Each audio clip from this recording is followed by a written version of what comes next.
bendita Deus eu vou, sem que volte falar, sem que leve hoje me diz este vez que simboliza a vitória que virá.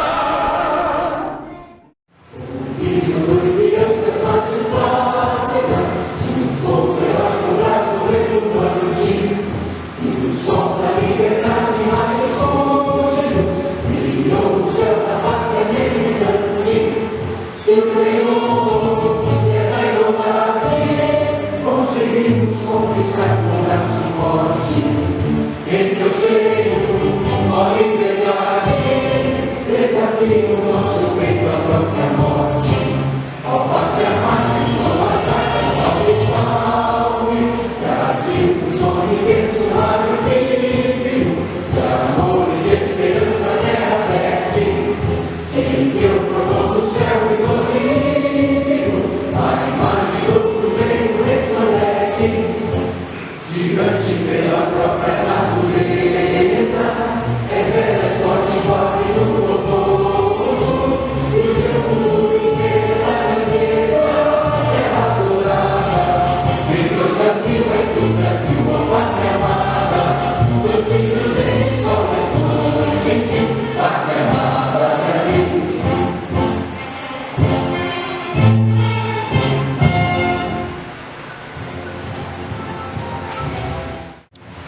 Deitado eternamente berço esplêndido, ao som do mar e à luz do céu profundo, no das obras de florando a América, iluminado ao sol do novo mundo, do que a terra, nós a vida, teus sonhos lindos campos têm mais flores, nossos ossos têm mais vida, nossa vida no teu seio mais amores, ó pátria mãe, glória, salve, salve, Brasil de amor eterno, seja símbolo, popular, barulho, centros estrelado, e digam que de novo dessa flama, faz o futuro e nós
E as autoridades que foram citadas, estendo boas-vindas para os seus familiares também, tá? Que queiram, se sintam em casa também, todos nós aqui. Agradecemos aos sócios também que estão presentes, as pessoas que vão falar um pouco sobre os seus familiares, possa trazer para nós um pouco de conhecimento a mais. Os que estão vindo a primeira vez, que não seja a última, que sempre venham, que já aprenderam o caminho, agora está mais fácil, né? Então estamos sempre de portas abertas. Estamos iniciando, como foi dito Soares no início, o ano passado nós tivemos a felicidade de conseguir fazermos uma palestra todos os finais de mês. E esse ano nós pretendemos também.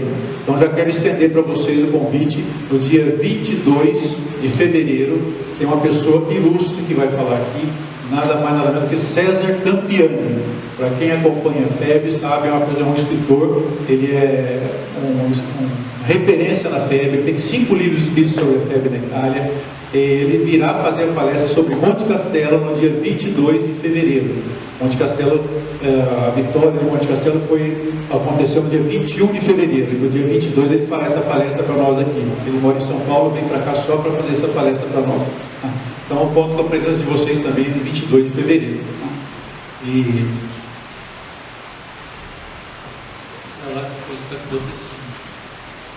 Sua. Olha a nossa.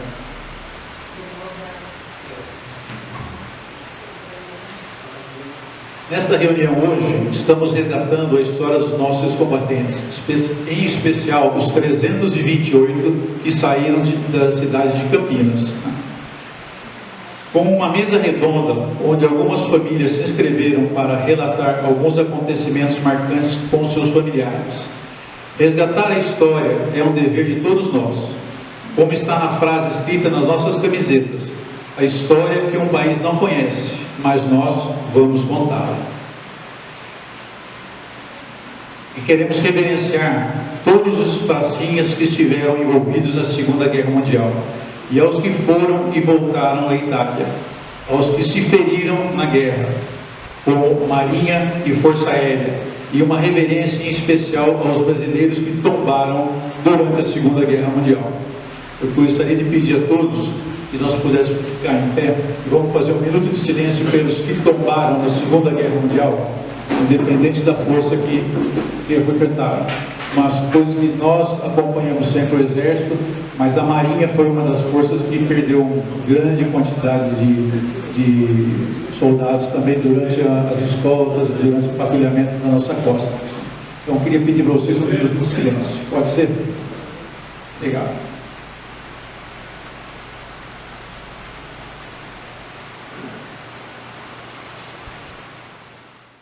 Como está um dia muito quente, durante a pessoa estiver falando, pode ficar à vontade se servir de bebida, refrigerante, água, alguma coisa, tá? É muito sacrificante hoje a literatura, tem um sol para cada um. Então eu vou passar a palavra agora para o Soares. Nós vamos chamando as pessoas por ordem alfabética, tá? Das famílias, as pessoas que conseguirem pode se locomover até aqui e falar no microfone a história que trouxeram para contar para todos nós. Nós temos um tempo de 8 minutos para cada pessoa poder relatar. É pouco, mas se for colocar 10 pessoas a 8, já deu 1h20, né? Então nós estamos tentando segurar aqui, tá? Eu vou pedir para quem for falar não estender muito mais de 8, porque já acaba prejudicando o último da fila, acaba não tendo para falar. Pode não, 7 será. Um pouquinho antes das 8 minutos antes, o Soares dá um toquinho para a pessoa já se programar, tá bom? Boa tarde a todos. Só um aviso aqui. Marcos Carmo, ele não é simplesmente nosso homem da filmagem. Marcos Carmo, ele é um elemento chave no nosso museu. Nós temos 2 pessoas aqui no nosso museu. Uma delas é o Marcos Carmo e outra delas é o Sidney Buzo, que está com problema com a mãe dele, não pode estar aqui hoje. E essas 2 pessoas têm conduzido o que vocês vão ver montado no museu. Toda a montagem, a cronologia, tem ido buscar, principalmente o Sidney tem ido buscar mais material que a gente não tem conseguido. 90% do material que está lá em cima é material usado, material que os filhos e os netos estão doando, e nós estamos montando o museu com esse material. Não é um não é um museu de coisa velha, é um museu de coisas usadas, tá? Tem um valor muito significativo, sentimental para todos nós, tá? Obrigado. É isso aí, Marcos. Parabéns aí para você e toda a equipe, né? E os familiares, né? A confiança dos familiares em fazer a doação é um material que a família tem com muito carinho dentro da sua casa, só que vai passando de gerações e às vezes vai, né? Muda daqui, vai para uma casa ali, vai sumindo o material, nem porque aquela pessoa queira.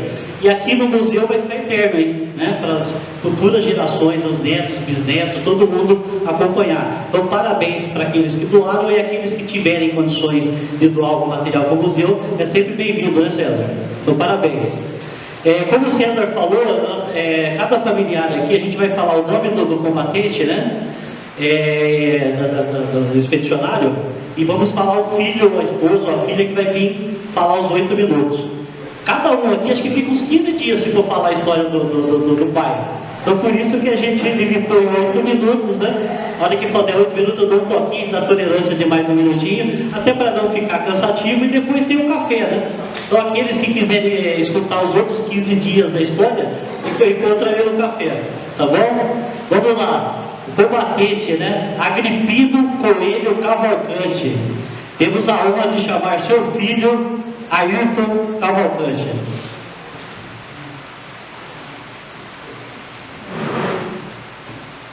Boa tarde a todos. Com a eclosão da Revolução Constitucionalista, participou de atividades em praticamente todas as frentes de combate. Teve situações em que era obrigado a deitar sobre o tanque de sua motocicleta Harley Davidson para, em velocidade elevada, fugir das balas e metralhadoras que o visavam. Uma vez em Caieiras, sabendo da aproximação de uma patrulha de 6 homens das tropas legalistas e inimiga, conseguiu emboscá-la, fazendo todos os soldados prisioneiros, mesmo estando sozinho. Nos anos de 1930, passou por diversos postos de trabalho na polícia rodoviária.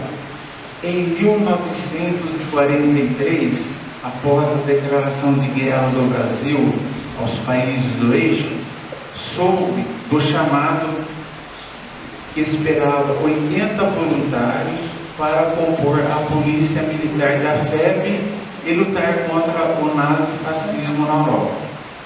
Como a idade máxima dos voluntários era de 35 anos, fez uso de uma legislação da época para os que não tinham certidão de nascimento e decidiu ter nascido em 1908, 3 anos de diferença, o que permitiu se juntar aos expedicionários. Um dos fatos que marcou Agripino nessa época foi o dia que chegou um grupo de soldados nordestinos no Rio de Janeiro e ele foi escalado para guiá-los e escoltá-los até o quartel com ficarias disponíveis. Naquele dia foi feita a distribuição dos números dos homens do pelotão de polícia dentro do pelotão, sendo que o número designado para Agripino foi o número 18. Como ele estava fora do quartel, o soldado que foi sorteado para ficar com o número 13 ficou muito chateado e preocupado, e de tanto pedir para o sargento encarregado de distribuir a numeração, conseguiu ficar com o número 18 e deixar o número 13 para quem não estava presente no momento, e era justamente Agripino. Daquele dia em diante, todos os pertences do Agripino passaram a levar o número 13, sendo que era um motivo de gozação por parte dos companheiros por ser número 13, dito como de azar. Mas coincidência ou não, o primeiro MP brasileiro a morrer na Segunda Guerra Mundial foi o número 18 do pelotão, Paulo Emílio Pereira. Sua sorte estava selada, não era simplesmente a troca de um número que mudaria o seu destino. Em 29 de junho, embarcou no navio estadunidense General Mann em direção à Itália. Pela pouca experiência em mar, foi bastante difícil, além dos perigos oferecidos pelos submarinos alemães.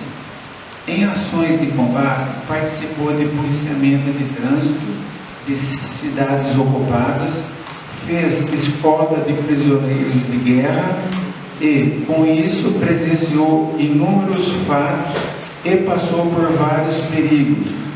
Ele relata que quando os alemães atiravam, parecia que o céu ia desabar, como se fosse chuva de bombas e morteiros que caíam por todos os lados.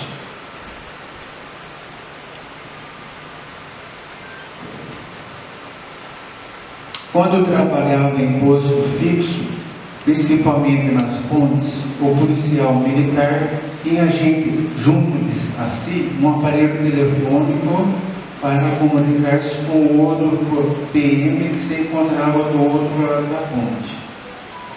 Um certo dia, perto de Monte Castelo, quando os alemães estavam atirando violentamente sobre as tropas aliadas, Agrippina improvisou um abrigo individual, usando algumas rodas de carro de boi que estavam abandonadas perto do posto de serviço.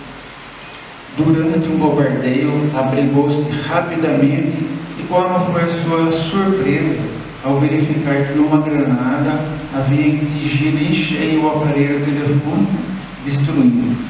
Posteriormente, ao comunicar o fato ao capitão comandante da companhia, foi informado que teria que pagar o telefone. No dia seguinte, estando no posto, foi rondado pelo coronel Castelo Branco, esse mesmo que foi presidente, que ele perguntou se havia alguma novidade no serviço.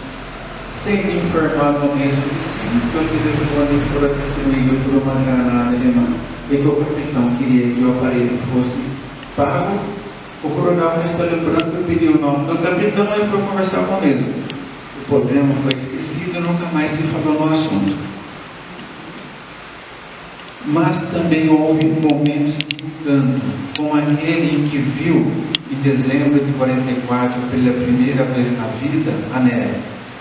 Após a tomada de Monte Castelo, comandando uma patrulha para monitorar o movimento dos alemães, foram avistados e sofreram um tiroteio intenso. Ao tentar escapar, teve que passar por terreno minado e teve o seu capacete atingido violentamente por estilhaços de granada. Em mais de uma oportunidade, teve que entrar em luta corporal com cidadãos italianos que queriam linchar os prisioneiros alemães, como forma de evitar atos que, em sua avaliação, eram covardes.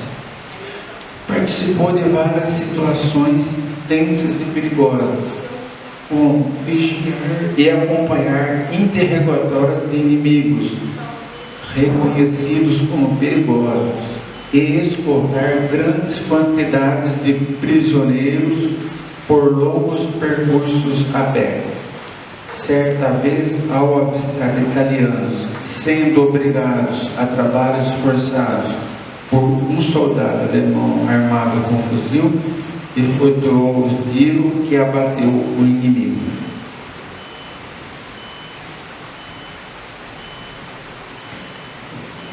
Em Alessandria, andando de motocicleta atrás de alemães que fugiam, notou as pessoas festejando.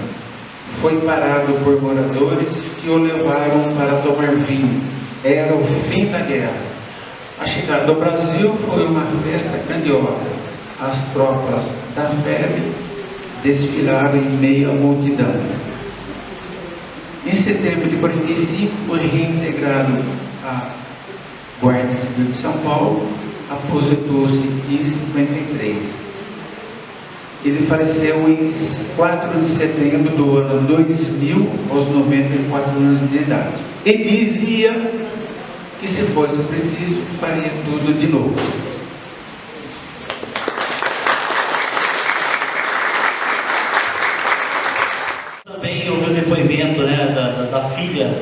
senhora Tereza Paranhos, sobre o nosso combatente Benedito Paranhos.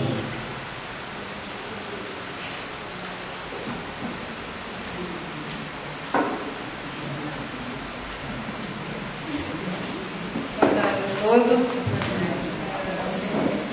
Eu não preparei muita coisa a respeito do meu pai, porque primeiro que eu não tenho, né? Mas esses dias eu andei pesquisando em casa, encontrei algumas coisas, e essas coisas, inclusive, falam um pouquinho da pessoa. Meu pai, Benedito Paranhos, ele era campineiro, né, de pai e mãe campineira, das Campinas, uma família de 8 irmãos, 8 filhos, né? Ele era o quarto, o segundo homem na lista, né, dos mais velhos, e ele já estava no exército quando começou a guerra. Aí ele disse para a mãe dele que ele queria que ele continuasse, né, na guerra, fosse para a guerra, né, ao invés de ir outros irmãos, porque o mais velho acho que já estava bem casado, e os outros eram bem menores. E o meu pai, ele perdeu o pai com 10 anos de idade.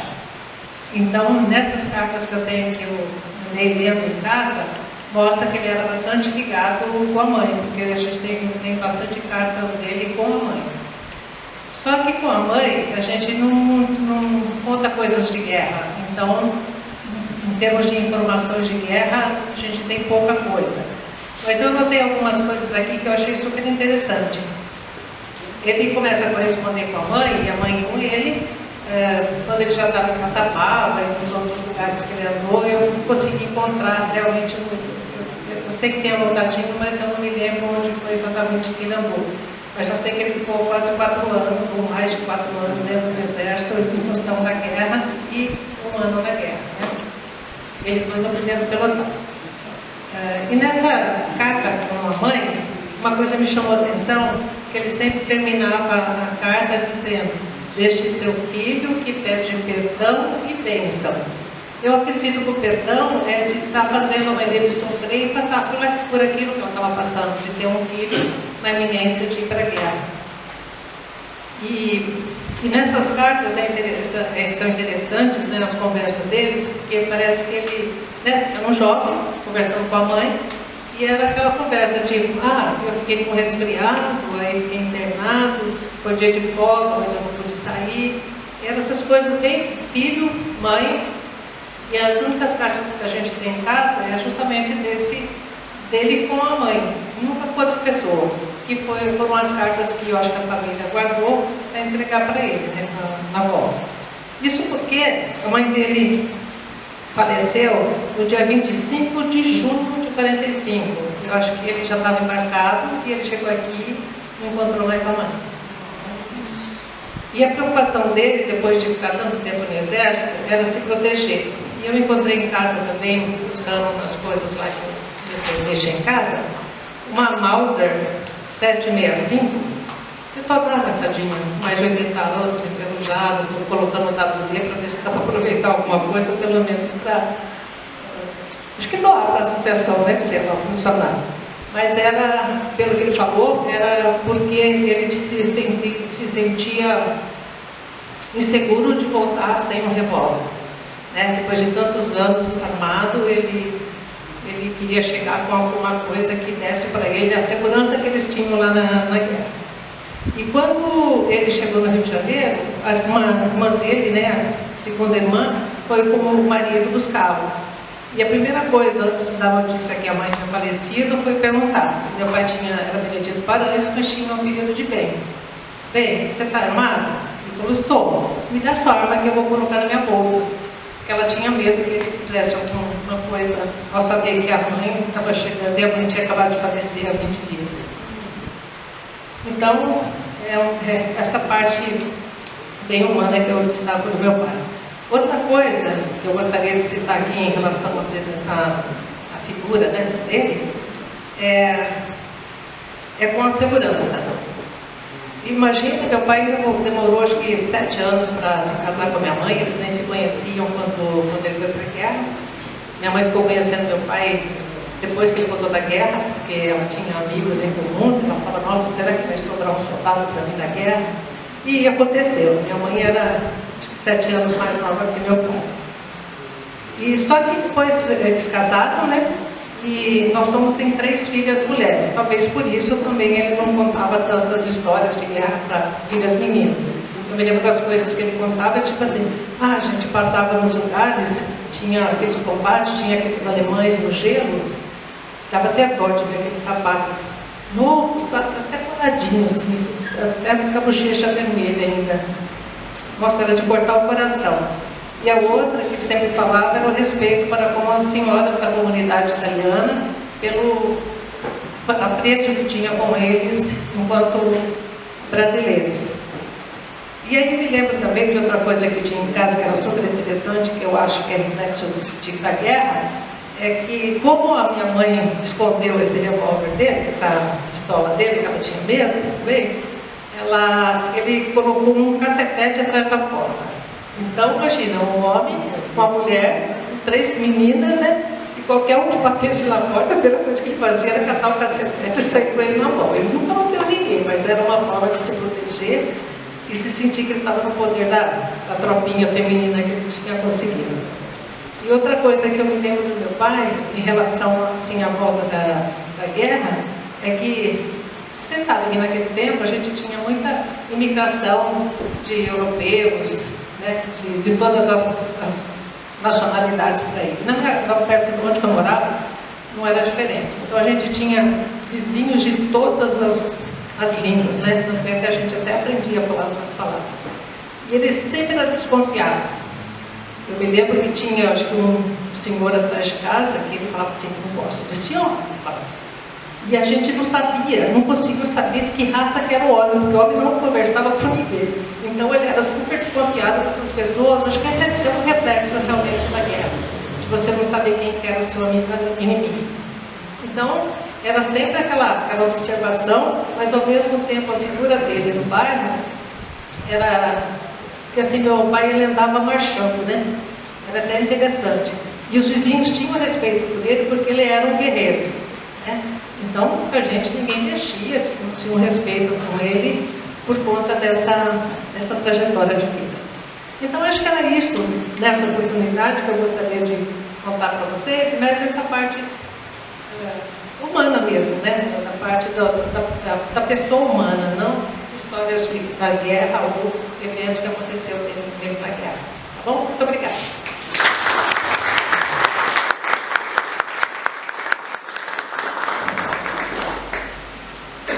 Nossa continência e respeito, Dom Benedito Paranho, nosso combatente, para falar a filha do seu Dionísio Bortotti.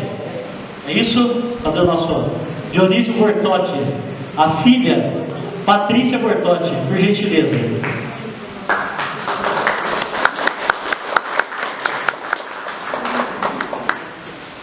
Olá, pessoal. É uma honra, né, vir aqui falar do meu pai. Primeiro porque eu sou a fã número 1 dele. Não só porque eu sou por ele ser meu pai, mas porque hoje, na altura dos meus 58 anos, eu consigo reconhecer o quão especial, o quanto ele era uma pessoa especial. E nesses minutos que a gente tem aqui agora, eu também não vou falar muito a respeito da experiência dele na guerra, embora tenha alguns episódios bastante interessantes para contar. Mas talvez eu me detenha mais até a contar para vocês como é que eu cheguei aqui, como é que eu estou aqui hoje. Porque foi por conta dele, né? Meu pai é nascido em 21, ali não tem. Meu pai é de março de 1921 e nasceu numa cidade chamada Fartura, no oeste do estado de São Paulo, quase com o pé no Paraná, né? Quase com o pé vermelho. E ele era de uma família italiana, de imigrantes italianos, que chegaram em Fartura depois de todo um percurso por alguns outros locais, como Santa Rita do Passa Quatro e alguns outros locais, se instalaram lá para o cultivo de café, numa fazenda de uma senhora, né? Os 3 irmãos, um deles o pai do meu pai, o meu avô.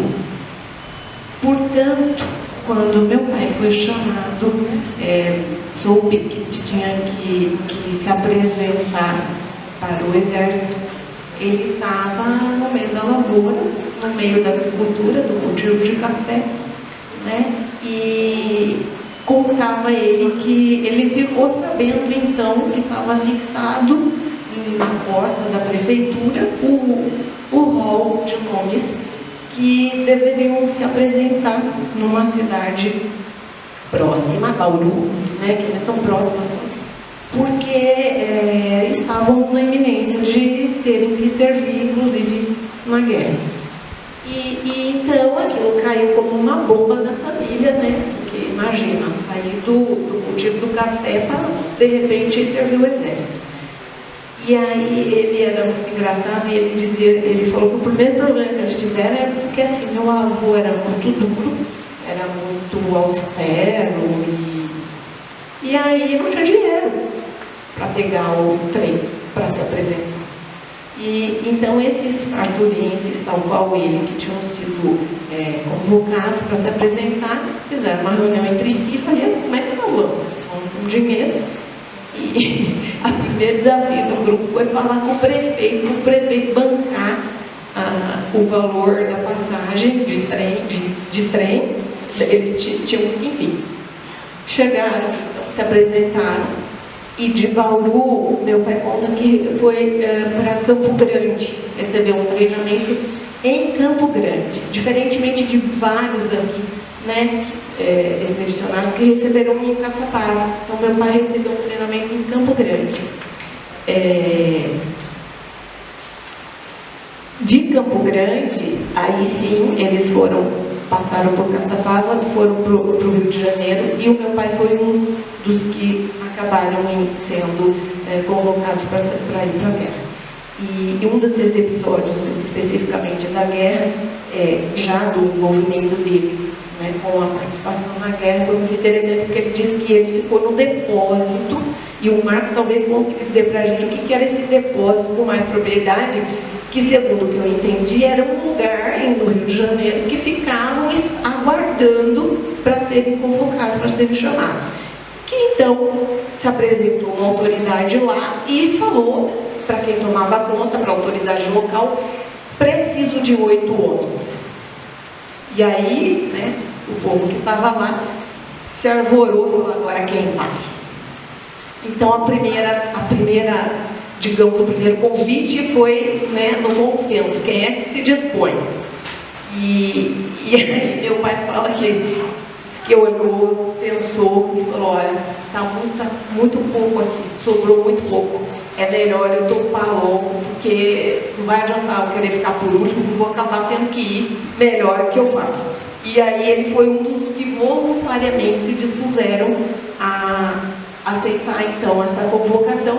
E foi assim que meu pai foi parar no quartel-general do pelotão de defesa, né, do Mascarenhas de Moraes, do comandante Mascarenhas de Moraes.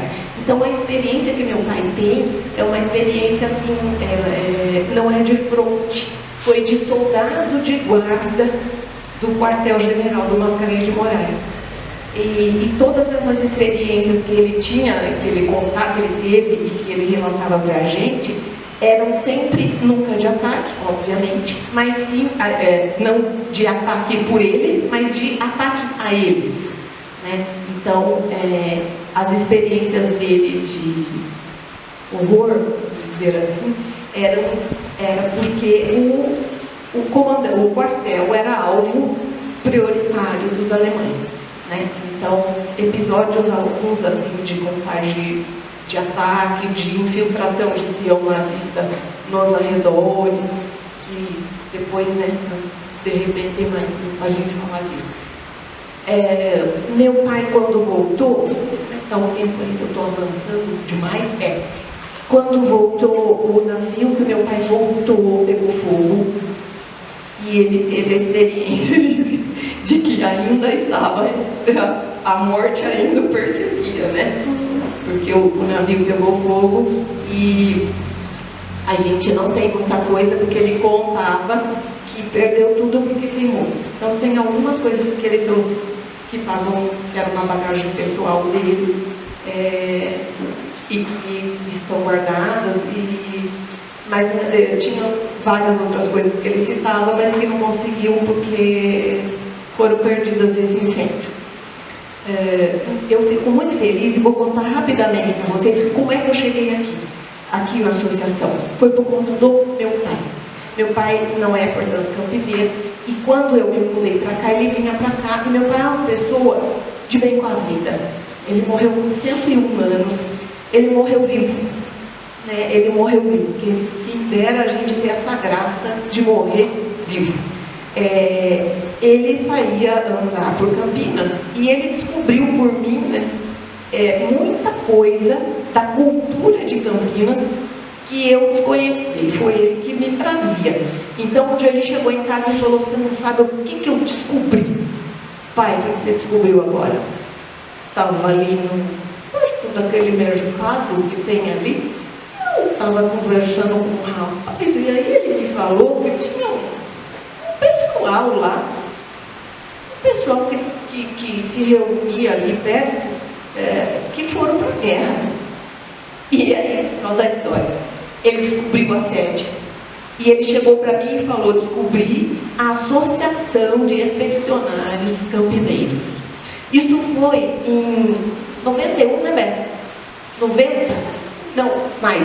2000, nós viemos para cá em 98, 99, 2000, basicamente. E aí o que aconteceu? Ele começou a frequentar. Ele frequentou reuniões aqui nessa sede, né?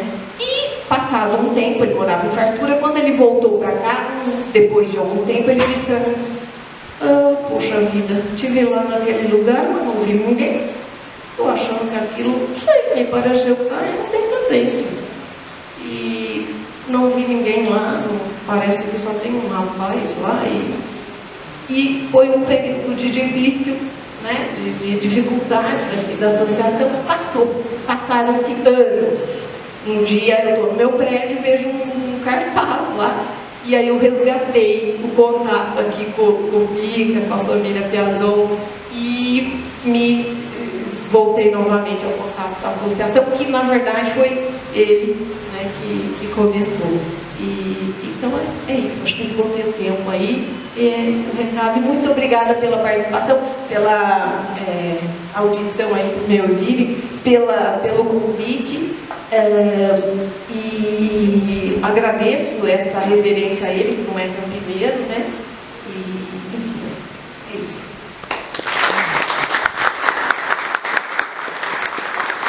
Esse respeito ao senhor Dionísio Bertotti, nosso veterano, né? Nosso combatente. Pelo que eu vi aqui, Matheus, né? É isso? Tem que, por favor. Tem mais alguém mais novo que ele aqui ou não? Não, então só você que ganhou o brinde da. Tem que dividir na mais nova, acho que é só a Gabriela, né? Eu quero o brinde da associação da lojinha aqui, ó. Nada contra os experientes, que não é mesmo, não, eu também sou dessa faixa de 60 também. Nada contra, mas os mais novos, parabéns. Agora temos a honra de escutar, né, o depoimento do filho do combatente Frutuoso Preto, senhor Rodinei Preto, é isso? Por favor, salve de palmas.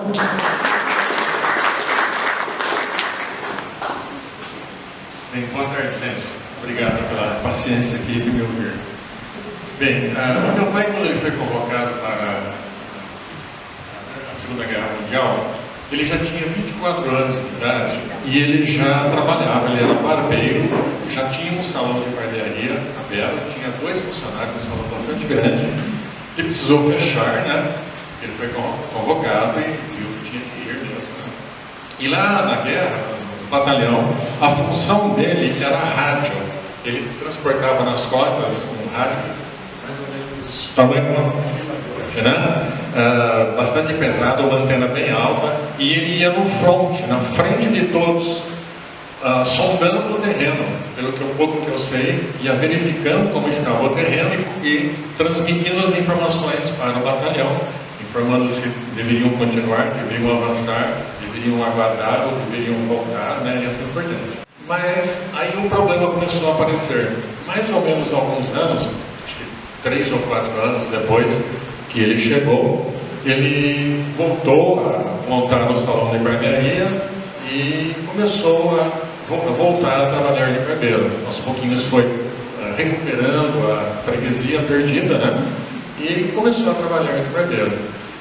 Passou algum tempo, mais uns 2, 3 anos, e ele começou a ter problema de insônia e depois de pesadelo. Ele tinha pesadelos seríssimos, ele estava na guerra, ele estava sendo perseguido, ele estava estourando bombas do lado dele, que ele estava combatendo e coisas assim, né? E aos poucos esses pesadelos foram prejudicando a saúde dele. Primeira coisa é que ele começou a ter insônia. Ele não queria dormir, depois ele passou a não querer dormir para evitar os pesadelos. E esses pesadelos, essa insônia, essa falta de descanso foi prejudicando a saúde dele. Aí ele começou a procurar ajuda, né? Foi em vários médicos, passou aí em vários especialistas e nada que foi recomendado, que foi orientado, que foi sugerido pelos médicos para ele seguir, ele seguia, não conseguiu resolver o problema dele. Depois de muito tempo, eu não sei, depois vocês vão entender melhor por que eu não sei quase nada. Depois de muito tempo, o último médico que ele consultou aqui em Campinas, aliás, ele estava fazendo tratamento com esse médico aqui em Campinas, esse médico indicou para ele que ele soube que em São Paulo estava vendo um médico que estava fazendo uma experiência nova, algo novo, uma técnica nova na medicina, que ele sugeria, esse médico sugeria ao meu pai, então que fosse, no mínimo, conhecer, né, esse médico e conhecer o trabalho dele. Meu pai foi e o médico diagnosticou que ele estava com neurose de guerra. E o problema começou a se agravar daí, né? Porque ele, como barbeiro, ele não conseguia mais cortar o cabelo dos fregueses, porque ele não tinha mais perdeu a habilidade da manipulação da tesoura, das mãos e de fazer a barba, porque naquela época, não sei se vocês sabem, né? Década de 50 e pouco, os barbeiros, o maior número de clientes dos barbeiros naquela época era fazer a barba, né? Porque todo mundo fazia barba antes de trabalhar, e fazia uma barba na barbearia. Cortar o cabelo era uma vez por mês, ou uma vez cada 2 meses para cada cliente, né? E se tornou impossível para o meu pai cortar o cabelo ou fazer a barba dos clientes com segurança. Ele teve que parar totalmente de trabalhar e então passou a seguir os tratamentos o tratamento que esse médico de São Paulo indicou para ele. Ele ia 2 vezes por semana de Campinas até São Paulo e ele fazia um tratamento que naquela época, não sei o nome hoje, mas naquela época se chamava hipnoterapia. Então ele levava o meu pai ao sono e através do sono ele tratava psiquicamente o meu pai para que ele recompunha toda a sua capacidade mental de volta, né? Ele fez isso 2 anos e alguns meses, esse tratamento em São Paulo, indo 2 vezes por semana. Ele teve que vender tudo praticamente para pagar o médico, e o médico ainda foi bastante generoso com ele, porque facilitou bastante o pagamento. O problema é que ele não podia trabalhar. Ele ficou mais de 4 ou 5 anos sem poder trabalhar. E nesse período que ele não podia trabalhar, ele ficou muito nervoso, muito. Tanto é que minha mãe chamava muito a minha atenção e falava: Rodinei, respeite o seu pai, não discorde nada do seu pai. Minha mãe até brincava comigo.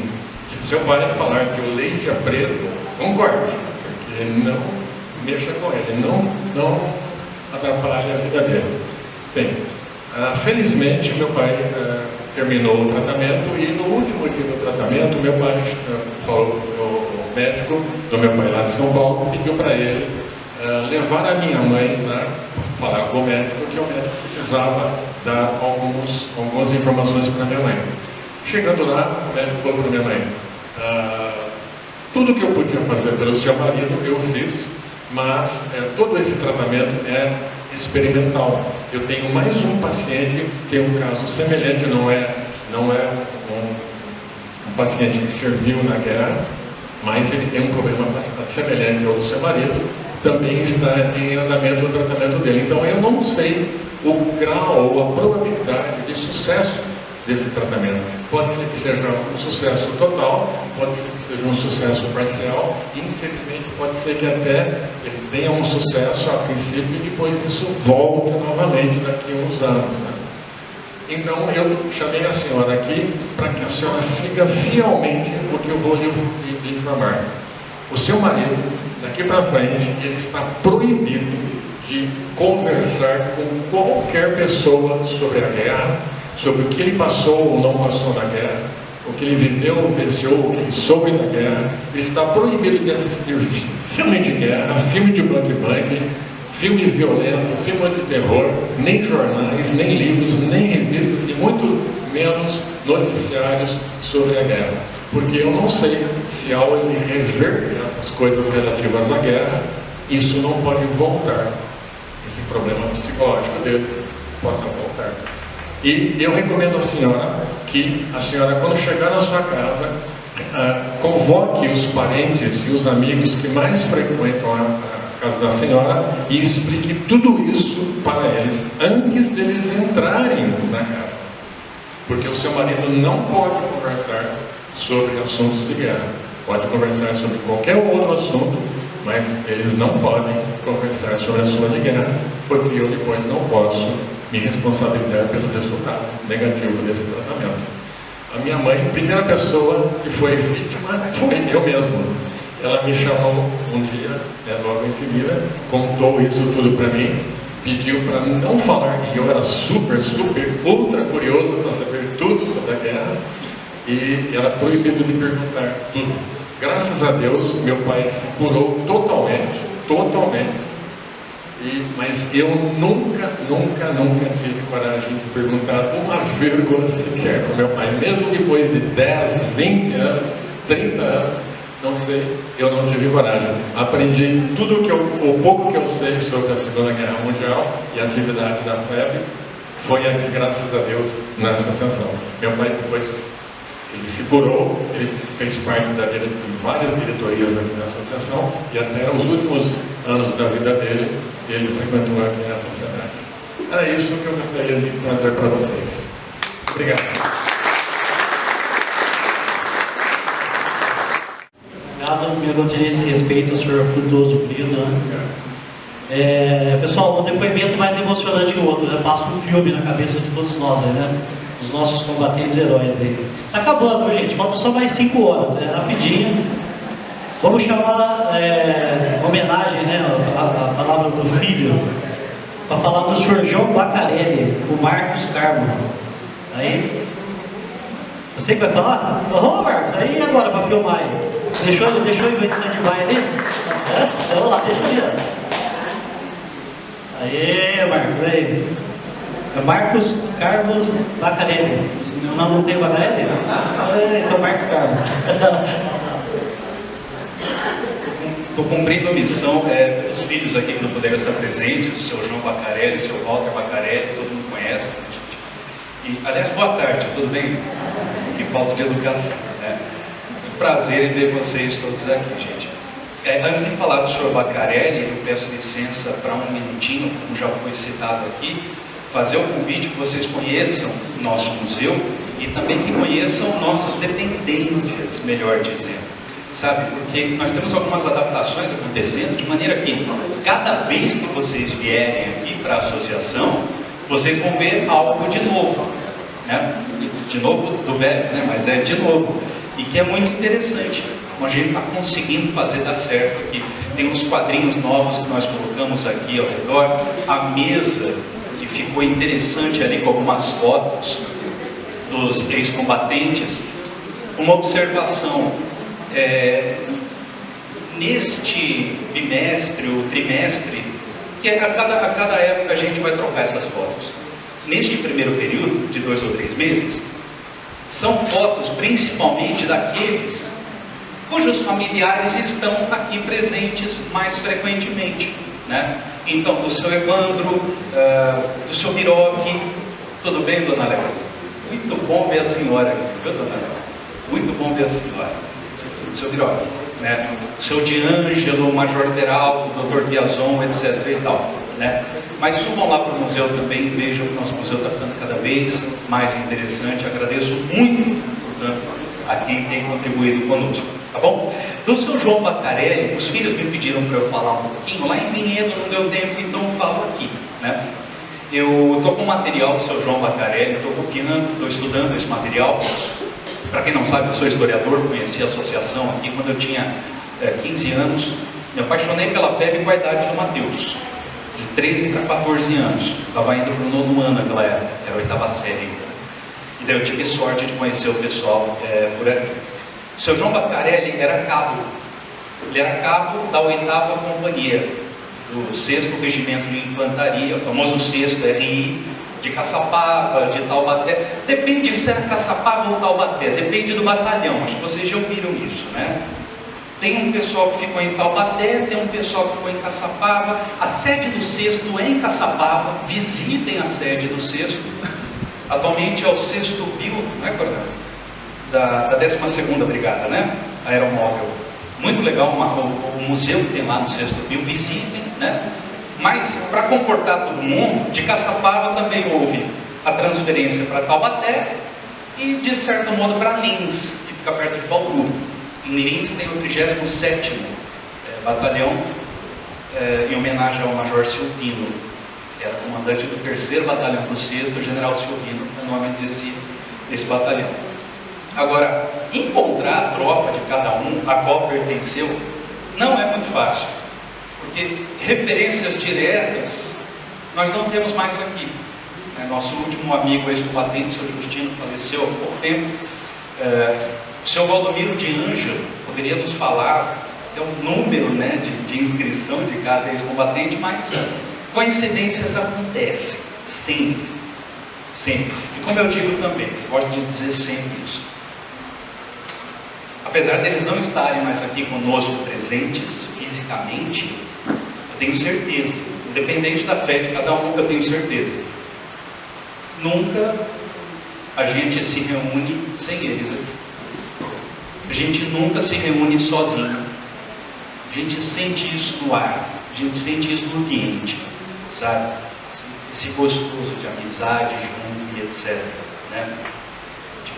Imaginar o seu Martins cantando aqui, o seu Biroque cantando a canção do Expedicionário Campineiro, né? No peito estufado dele. E daí uma coincidência aconteceu de eu estar lendo um livro da febre e apareceu ali qual era o batalhão, qual era a companhia do seu João Bacarelli, que não tem o material dele. O material que eu tenho dele é de cartas, algumas fotos que os filhos preservaram e diário. É interessante porque, ainda bem que ele marcou, tem um caderno escrito, número 3. Quer dizer, é o diário número 3. E tem um caderninho do tipo de anotações básicas, assim, de bolso mesmo, que está lá, número 1. E quando termina, continua no número 2. Então assim a gente vai seguindo os rastros da história. Entendeu? O que eu faço para vocês, portanto, é esse convite de garimpar na história o que nós podemos ter de subsídio, né? Eu anotei aqui, por exemplo, carimbo que tem nesse caderno número 3, carimbo da censura. É interessante porque estudiosos da FEB, como o César Campiani, que todo mundo conhece, veniam para a palestra de fevereiro aqui, professor doutor César, é o maior especialista da FEB que nós temos. O César diz que eles não podiam fazer diário, e muitos fizeram diário. O professor Piazon tem diário, o Major Beraldo tem diário, né? O senhor João Bacarelli também, né? E no caso aí é mais interessante porque o carimbo oficial tem no diário, em cada folha, na parte de frente assim da página, sabe? Em cada folha está lá o carimbo, FEB 18 censurada. Eu acho que vocês já podem ter visto assim, envelopes, cartas que tinham um carimbo ali, censura. Quem não conhece, sobe lá no museu que a gente tem, está exposto ali no museu. Quer dizer, passou por órgão oficial da censura? Bom, você não podia fazer diário, como é que passou pela censura e foi oficializado, né? Aí fica a questão em aberto. E como a gente fala, né, vamos analisar o conteúdo, mais importante o conteúdo do que a forma? Não necessariamente. Porque às vezes a forma também é importante. A forma é um testemunho da história. Tem algumas banalidades que podem ser testemunho da história. Por exemplo, a abertura do caderno, ele coloca ali: remeter para Miguel Bacarelli, era primo dele, eu achei que era irmão, e o diário vi que era primo. Entre aspas, desculpa, seu João escreveu: remeter para Miguel Bacarelli, Rua 15 de Novembro, número 60, Pedreira, Estado de São Paulo, Brasil. Em caso de meu... adivinha? Em caso de meu desaparecimento. Daí algo que eu acho que é muito mais trágico, né? Muito mais pesado, né? O desaparecer de um ente querido. Acho que é pior do que o falecimento. Porque a gente sustenta aquela expectativa. O que aconteceu? Onde é que foi parar? Será que está vivo? Entendeu? E pode ser falecimento, naturalmente. Aliás, na FEB nós temos 16 desaparecidos, vocês sabem, né? O General Mascarenhas deixou escrito: 16 desaparecidos, 14 enterrados como desconhecidos. Quer dizer, tem 2. Um deles pode ser esse soldado do Monumento Motivo Militar de Pistoia. Executado lá e não sabemos quem é esse soldado, continua desaparecido. Então, aqui com o cuidado dele, para ver como a tensão era presente, né? Portanto, os traumas de guerra, o estresse pós-traumático, todo mundo teve, viu, gente? Quem teve na linha de frente ou muito próximo da linha de frente, todo mundo teve o estresse pós-traumático. Eles chamavam de neurose de guerra. Daí você já deve ter ouvido o termo, neurose de guerra. Todo mundo teve. Todo mundo, em maior ou menor grau. O seu Bortotti, que ficava lá em Correta Terra, em Quartel-General Mascarenhas de Moraes, chovia bomba lá. O seu Rodarte, apesar de na retaguarda. Bom, vamos lá. No dia 1º de setembro ele anota nesse diário principal: 1º de setembro, sexta-feira, 1944, claro. Abre aspas. Partiu para o fronte meu capitão, para efeito de instrução. Foi pintado em meu carro. Carro é Jeep. E Jeep ele escreve com G. Daria para a gente fazer uma discussão enorme aqui do porquê do nome Jeep, etc. Mas vamos lá, ele era motorista, né? Foi pintado em meu carro as insígnia da FEB. E numerado. O número do meu era 97. Regressou do fronte meu. Daí ele riscou meu. Regressou do fronte o tenente comandante do meu pelotão. Contou-me que a vida no fronte era mais folgada que na retaguarda. E que a artilharia alemã é muito boa. A conta se fecha. Ou a vida no fronte é mais folgada, ou a artilharia alemã é muito boa. Ou o que o tenente falou. Entendeu? Uma bobagemzinha, mas dá para a gente interpretar. Qual seria a intenção desse tenente ao falar para o seu soldado? A vida no fronte é de boa, fica tranquilo, é melhor do que aqui na retaguarda. Mas os canhões alemães funcionam, então maravilhoso. A conta não fecha. Isso literalmente, viu? E eu falei da data aqui, gente, 1º de setembro, vocês prestaram atenção, né? 1º de setembro, vocês sabem qual é a data, né? 1º de setembro de 1944, era aniversário de 5 anos da Segunda Guerra Mundial. Era aniversário de 5 anos da Segunda Guerra Mundial e ele, com certeza, nem teria pensado nisso, porque ele não anotou isso aí, né? Ele fala das insígnias aqui, por exemplo, insígnias que foram pintadas, nem é a cobrinha fumando, viu? No capô do Jeep colocar o Cruzeiro do Sul, vocês devem conhecer, era o antigo símbolo do Exército, né? Dos anos 30 para os 40, o Exército passou a utilizar o símbolo muito parecido com o que nós temos hoje, né?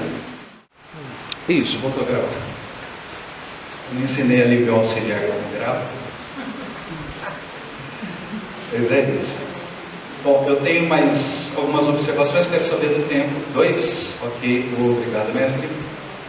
Bom, colocações que eu queria deixar aqui mais pontualmente da história dele, que entre aspas também, né? No Jeep ele fazia transporte de... Aí era munição, era café, era comida, era transporte de gêneros, né? Tudo que fosse suprimento, enfim, para a tropa. Ele cita acidente com blindado e caminhão. Quer dizer, acidente com um tanque de guerra e um caminhão do exército americano, que envolveu o Jeep. Teve um monte de acidente. Teve um monte. Com os ingleses tinha bastante também. Por quê? Não diferente né, lado esquerdo da estrada, né? Enfim. Acidente com blindado, caminhão e Jeep. Vírgula. Mas o Jeep seguiu viagem. O Jeep levou medo.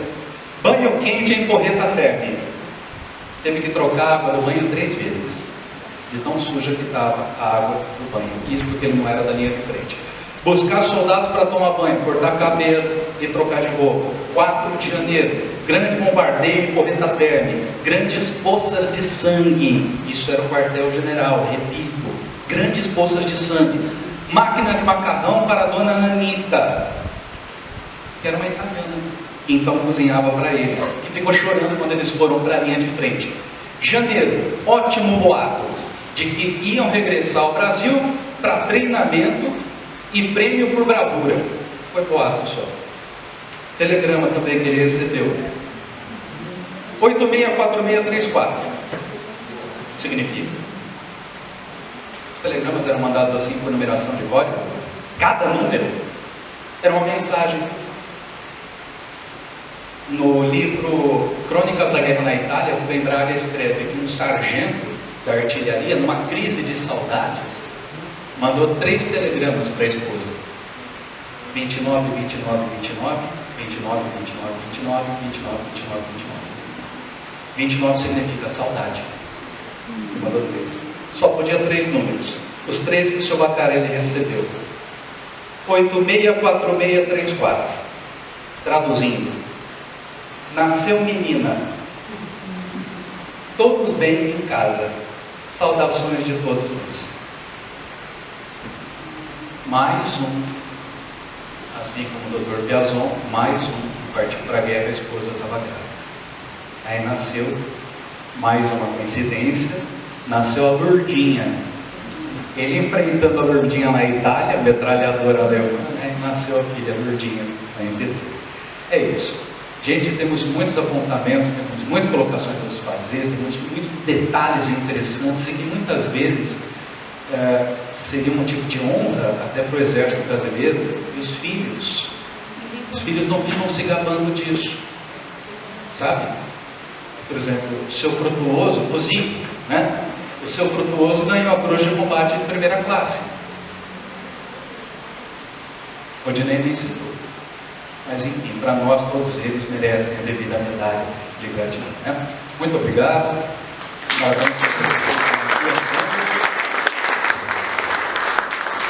Nossa continência de respeito ao senhor João Bacarelli.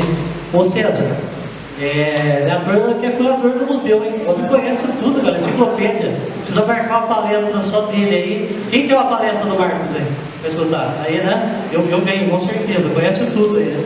Parabéns, Marcos.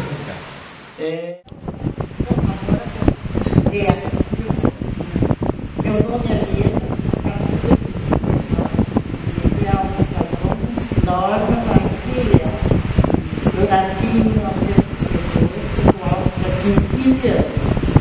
Sempre vesti e quando eu estava ali na faculdade de escola, eu queria para a Campinas, ficava esperando no portão do carro. E quando ele desceu do ponto, saía correndo para encontrá-lo, porque ele sempre me trazia isso. O Alto, que é o melhor amigo, também se tornou médico, fizeram São Paulo os dois saíram como seguinte da reserva. Ainda de moço, ele conheceu a minha grande amigo, e sempre fomos muito amigos. Saímos juntos, alvo de mulheres, abriu seu escritório de soldado, cidade natal da Manoel, esticado no Conselho. Quando ele foi convocado na guerra, ele ia para Tabaté, para treinamento de 1944. Eu estava no médico e fui ficar com eles. Foi muito gostoso. Eu e a Cândida saímos para o Leopoldo, cozinhar e sempre deu muito das outras famílias que tocadas. Lembro muito bem do vídeo de um álbum do para entrar em bicicleta. Minha Cândida, e eu nunca fui estudado, nós pudemos esperar sozinhos, porque ele saiu com a medo e nos deixou para casa. Ele explicou como fazia para libertar a bicicleta. Quando chegamos no estrada e voltamos no tecido, ele começou a dar gargalhada. Quando o álcool foi para a Cândida ficou olhando conosco que estava grávida. Foi um período muito disparador.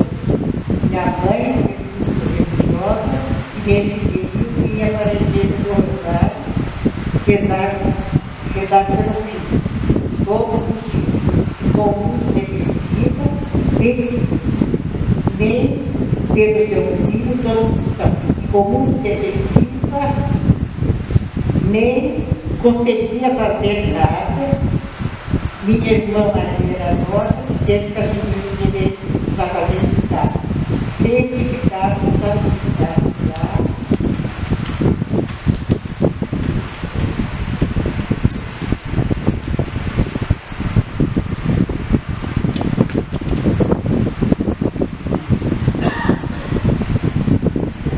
Os imigrantes italianos, mas que envolveram nas restaurantes, tiveram que fechar seus negócios, por causa da perseguição que estavam sofrendo.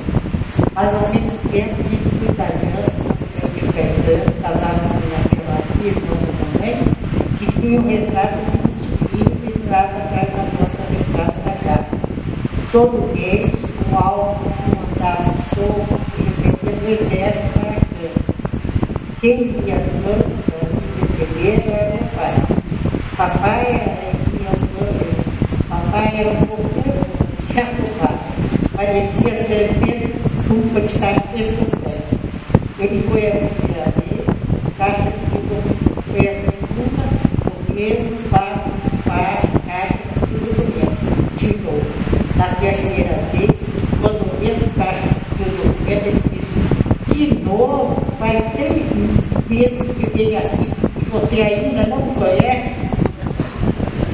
A partir do mês seguinte, quando ele entrava na frente, olha, o caixa deixava um dinheiro separado para eles. Nossa casa ficava no sério, onde está a agência de correio. Papai tinha uma sala de móveis que também ficava no mesmo endereço.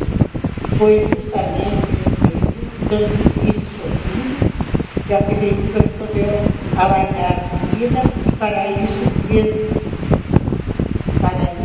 fez a desembarcação do nosso terreno. Papai escreveu para o governo Getúlio Vargas, mas não teve resposta. Perdemos a casa e também a oficina de fora. Tivemos que cuidar. Papai fechou a oficina e voltou para casa. Eu amo na guerra.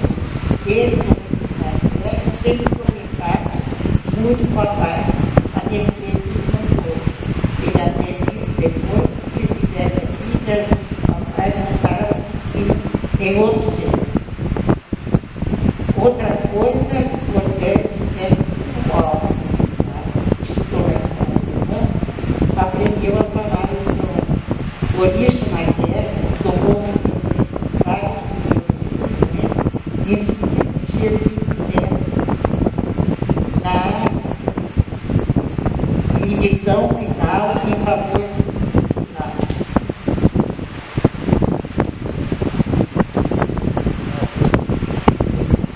E nós, depois de tudo que aconteceu com o álbum, ainda na guerra, fizemos uma revolução. E foi o nascimento da Marinês. Em 1 de março, nossas Marinês, graças a Deus, no dia 8 de março,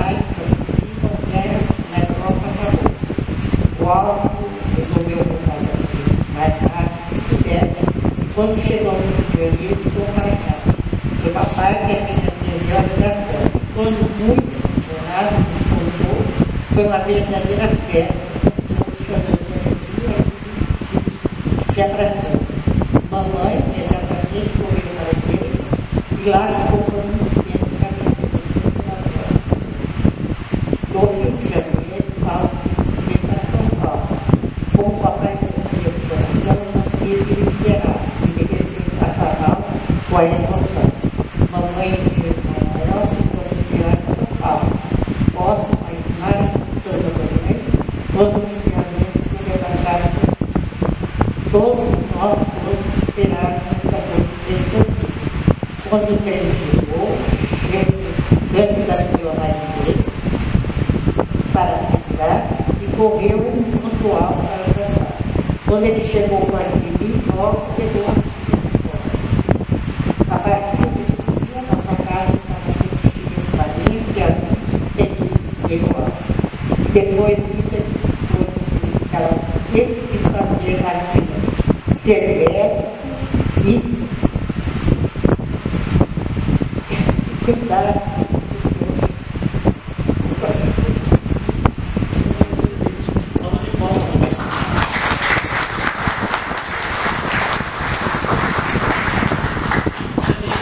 Nossa melhor palestrante.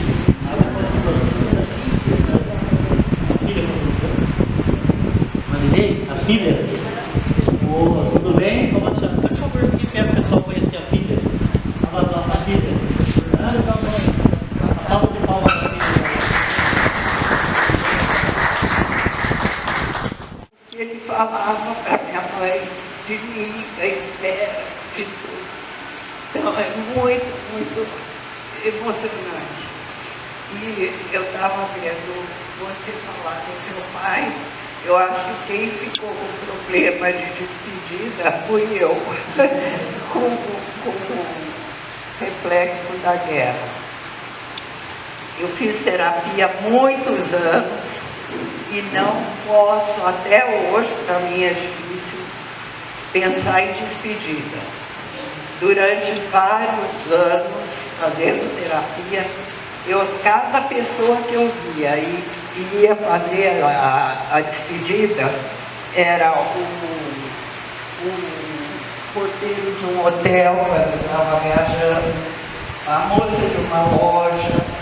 Eu ficava desesperada de pensar que nunca mais eu ia ver. Então, chegou-se a conclusão com a psicóloga e tudo que minha mãe sentia, estava grávida, passou para mim. E ontem mesmo, eu pensando numa sobrinha que tinha ido agora, passou o Natal e foi para a Itália, mora lá. Ai, me deu um desespero, me levantei, sabe, andar um pouquinho. É uma tristeza muito grande, muito, que eu sinto de pensar numa despedida. Era de pensar nisso.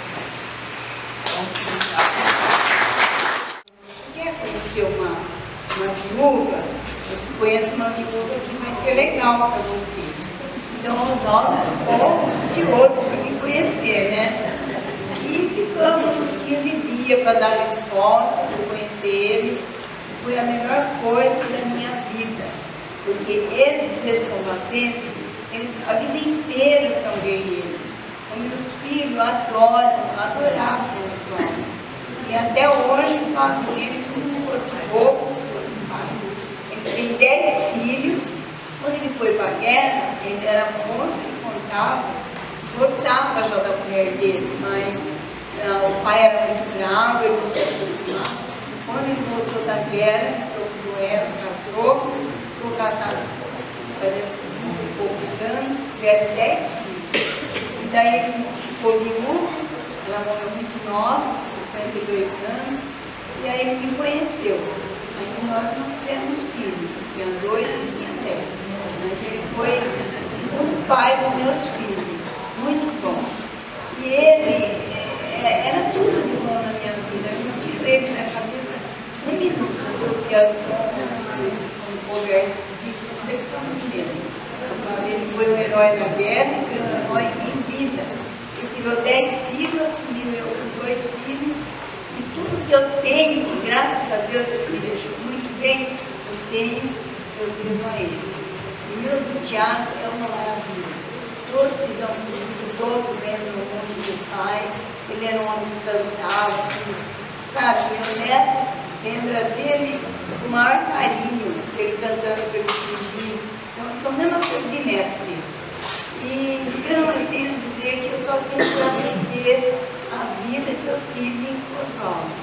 Aí ele me trouxe aqui na associação, fiquei conhecendo todos os combatentes na época, né? E foi aí, por sorte, cheguei aqui, encontrei o seu Piazon, que tratou de uma tia minha que não conseguia ter filhos, e ele fez o tratamento e ela teve 2 filhos. Então, é uma história muito linda, né?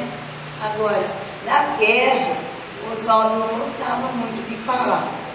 Ele tinha, às vezes, um tique que balançava assim a cabeça, ficava assim nervoso, não precisava saber falar com ele. No começo, eu tive dificuldade, porque não podia falar alto.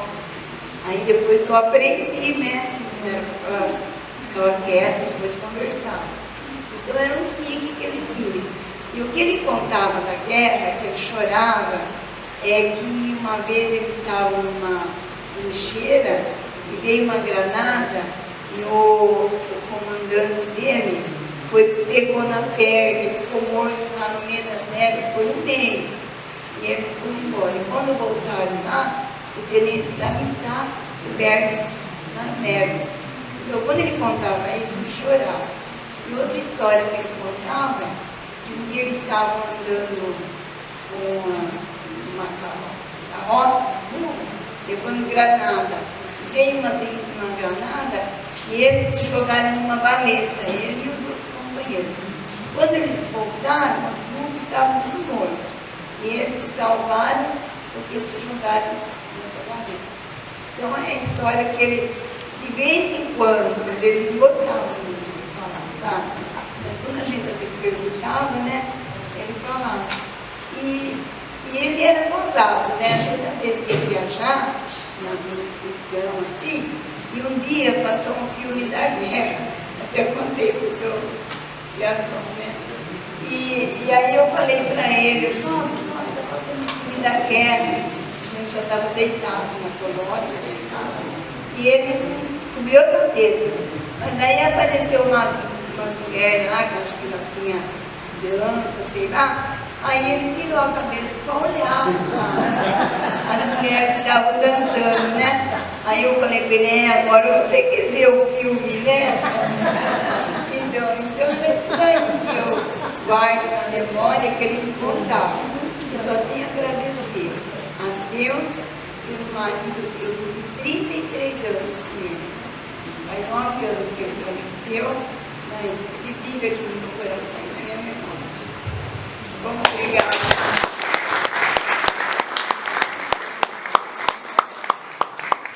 Nossa continuação de espírito, o seu Oswaldo Minópolis.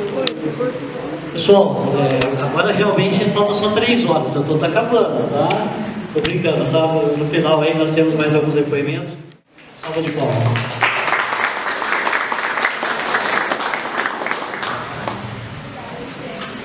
Boa tarde, eu sou Estela, sou a primeira filha do Beraldo, teve 8, tive minhas irmãs com sua herdeira, né? Não sei ainda, não vi nada ainda. Bom, meu pai não gostava muito de falar da guerra, mas ele escreveu o diário. Então eu vou ler para vocês um trecho, foi escrito em agosto, dia 2 de agosto de 44. Deixamos ontem o acampamento de Baricoleiro, não sei se é assim que fala, a Tarquínia, cerca de 90 quilômetros acima de Roma. Deixamos o acampamento bem cedo e a pé seguimos para Bagnoli, onde embarcamos numa composição da estrada de ferro, pela qual seguimos até Vitória, abaixo de Roma, e de lá seguimos até Tarquínia, em caminhões. Soube que a nossa composição era a primeira que transitava naquele trecho depois da expulsão dos alemães. Esse trecho da estrada tem túneis enormes e estações subterrâneas. Durante o percurso, fui observando os estragos causados pelos bombardeios da aviação e da artilharia. Estações completamente destruídas, túneis obstruídos, trens inteiros incendiados e atirados nas barrocas, caminhões e até aviões espatifados pelos campos. Espera que eu perdi. E até aviões espatifados pelos campos, povoados e vilas completamente destruídas. As cidades de Cisterna, Velep, Valmonte e Vitória estavam completamente destruídas, não restando nenhuma casa de pé. Inclusive o cemitério estava todo revolvido. Ao longo da estrada, perto dos bosques, vêm-se grupos de cruzes assinalando as sepulturas dos soldados alemães mortos em combate. Só de vê-las senti um calafrio. Passamos perto do lago Albano, próximo a Roma, que, segundo me disseram, pertence ao Papa. Lugar maravilhoso. Paramos bem próximo de Roma e só prosseguimos viagem com a noite fechada. Quando passamos por Roma, já era noite cerrada e nada pude ver da cidade eterna. Quando nos preparávamos para reiniciar a marcha, avistamos uma cidade bem longe, na nossa frente, profusamente iluminada com luzes de cores. Ficamos encabulados, porque com a guerra o blackout é completo e nenhuma casa é iluminada, quanto mais uma cidade. Poucos minutos depois, tudo ficou explicado. Não era uma cidade, mas uma grande formação aérea que passou sobre nós. Rodamos ainda boa parte da noite e, por fim, os caminhões se detiveram. Permanecemos embarcados, cochilando sobre os sacos até clarear o dia. Chegou, por fim, ordem para desembarcar. Ninguém embarcava ou desembarcava sem ordem. Recebemos a ração fria e prosseguimos agora a pé. Andamos ainda alguns quilômetros até chegar na região do acampamento nas imediações de Tarquínia. Tem mais um pedacinho no dia seguinte. Perto do nosso acampamento havia uma grande base aérea, tendo um movimento intenso de aviões que chegam e saem. Vi pela primeira vez os planadores. Na beira da estrada, a cerca de uns 500 metros do nosso acampamento, tem um cemitério militar, sendo uma parte destinada aos militares aliados e outra aos alemães, mortos naturalmente. Assim, assisti vários sepultamentos a bandeira hasteada a meio pau. Uma guarda de honra apresenta armas e, em seguida, dispara uma salva. O capelão encomenda o corpo. Depois, o defunto é baixado à sepultura dentro de um grande saco branco, enquanto o cordeiro toca silêncio. A elevação onde estamos acampados chama-se Fornace. Existe também nas imediações do acampamento um cemitério etrusco, que, segundo o tenente Simões, que na vida civil é professor da história antiga, data de 500 a 1000 anos antes de Cristo. Meu pai gostava de história. Tarquínia era a capital da Etrúria e ainda se nota vestígios dessa cidade. A Tarquínia que existe é chamada Tarquínia Nova e deve contar com mais de 1000 anos. No cemitério dos etruscos ainda existem muitos túmulos disseminados pelo campo. Parecem pequenas capelas, feitas de pedra e fechadas por portões de ferro. Esses portões foram colocados pelos italianos com a finalidade de preservar os túmulos. Empurrei o portão, que não ofereceu resistência, e entrei num pequeno plano e encontrei uma escada bastante inclinada. Desci e me encontrei num compartimento subterrâneo quadrado. Na parte da frente tem uma abertura, um pequeno corredor que dá acesso a outro compartimento, também quadrado, onde estão os túmulos, quase sempre em número de 2. Vê-se bem visível nas paredes muitas decorações que são pinturas que desafiam os séculos, representando animais, homens e mulheres com aparência de nobres daquela época. Um deles representava um banquete e outras coisas que não entendi. Uma história que ele conta, né, que eu achei bem interessante.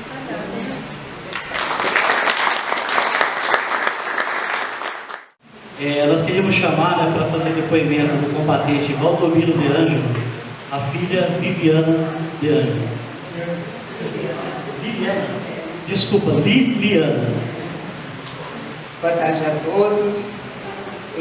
A gente sempre se emociona com essas reuniões, né? Cada um tem um pedacinho da história para contar. E o que eu gostaria, eu fiz aqui um resumo, mas eu quero ser mais resumida, porque o Débora já está cansado. Mas uma coisa importante e que chama a atenção da gente, e que outros também falaram, é que, como filhos, a gente não escutava muito as histórias da guerra. Mas quando eles estavam aqui, eu participei muito, quando criança, vinha muito aqui na associação, eles tinham, parece que, uma necessidade de conversar com os outros. E aqui falavam e contavam as histórias N vezes. Tá? Mas em casa, não. Em casa a gente quase não sabia dessas histórias. Parece que eles queriam nos poupar daquilo que eles viveram. Tá?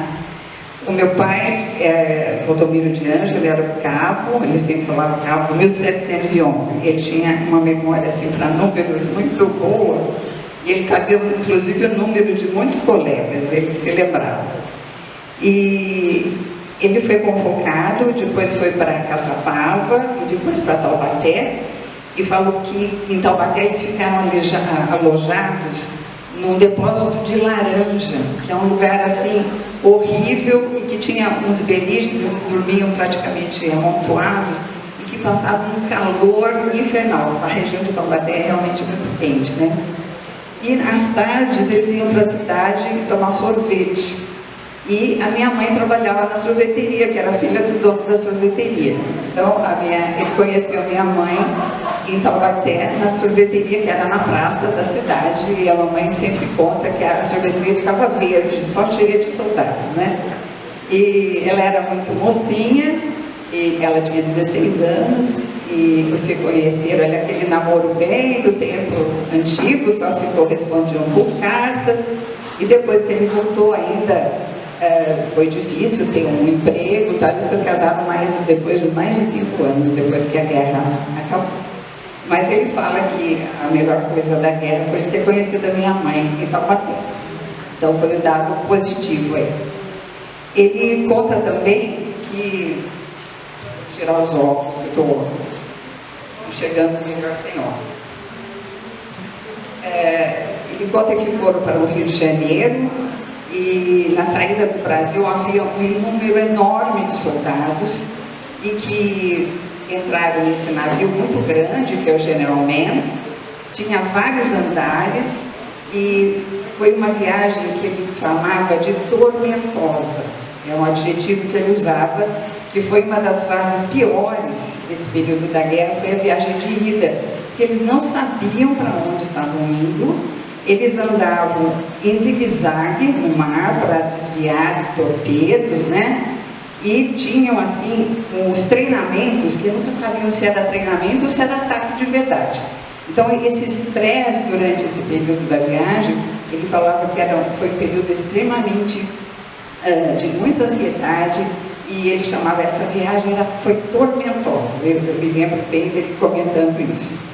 E outro ponto que ele contava, que a chegada deles em Nápoles foi adiantada, talvez pelo serviço de inteligência, chegaram antes da hora prevista. E daí, isso fez com que eles se escapassem de serem bombardeados, e os alemães já tinham preparado um ataque para destruí-los assim que eles chegassem no porto de Nápoles. Mas eles chegaram adiantados e foram aí caminhando a pé para uma região que ele falava que era a Mata do Rei, onde foram instalados num terreno que era um antigo vulcão. Esse eu lembro que ele contava.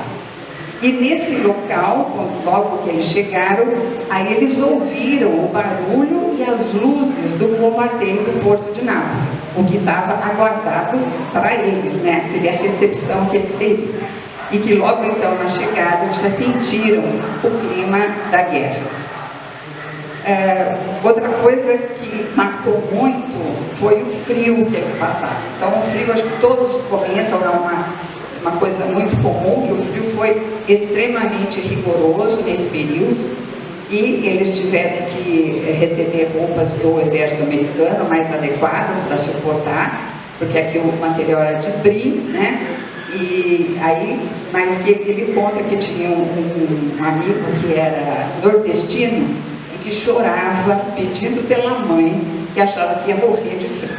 Então, são histórias assim que a gente lembra que ele contava.